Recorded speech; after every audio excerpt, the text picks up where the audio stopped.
narito pa rin po kami sa GMA Studios. Pero ang inyong napapanood, yan po yung mga tarpaulin na mga fasado, mga harapan ng mga kainan na nasa isang residential area dito sa Quezon Ay, City. parang totoo. Yan nga po yung Maginhawa Street. Baybayin niyo ang kabuuan ng Maginhawa Street mula Pilcoa hanggang Viluna.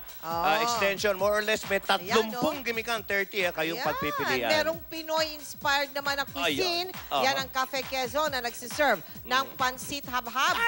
Ulo-ulo naman sa veterans. At Pino Resto Bar. Meron ding mga foreign-inspired. Tulad ng Mexican Express, Trattoria Friuli, Cocina Juan at Kiss the Cook. Nakakagutom, kaya shut up na muna tayo, partner Mel. Panoorin na natin ang Yummy Village. Eto na! Eto na, kainan ako. Daming pagkain dito. Maginhawa. Pangalan pa lang ng kalsada. Positibo na ang binibigay nito sa impresyon sa mga napapadaan dito. Kaya naman sa nagdaang mahigit isang dekada, hindi na nakakapagtaka ng residential Maginhawa Street sa may Quezon City ay unti-unting nakikilala bilang Yummy Village. Si Katuna, teachers at UP Village ang nadadaanan ng kahabaan ng Maginhawa Street sa may Quezon City. Basically, maingay ang Maginhawa dahil maraming tricycle. Pero sobrang saya kasi karamihan ng mga nakatira dito, mostly mga artists. Mahigit 20 kainan ng kanilang pinagpipilian na hindi na nila kinakailangan lumayo pa para matikman ang mga kakaiba at masasarap na pagkain. There's a lot of culture embedded in the street actually. Siyempre, malapit rin yung UP. At the same time, if you notice, if you go a little bit farther, ang dami yung culinary areas. Kaya naman dito sa Maginhawa Street, maraming restaurants at kainan na dito ang mapupuntahan.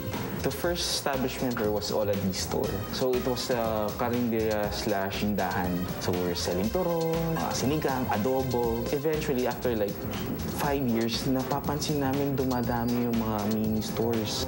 May special ba kayong date na kasama? Ang pinupuntahan para sa masinsinang usapan ay ang Kiss the Cook na wala pang 3 buwan sa kasalukuyan. Dito sa halagang 300 to 500 per person, gourmet food with ambiance ang mararanasan. Pinagmamalaki ng Kiss the Cook ang kanilang Moroccan fish fillet, ang pasta al nero, Asian braised pork at ang dessert na truffette.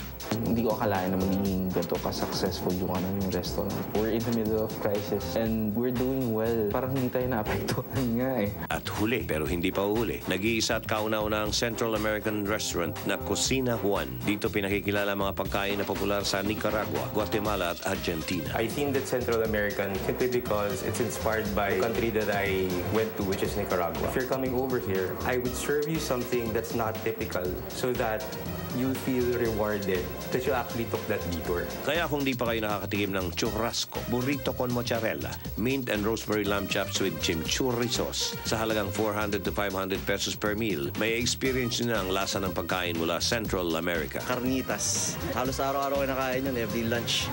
Kaya kung nais nyo ng panlasa at experience na naiiba, tara na sa Maginhawa.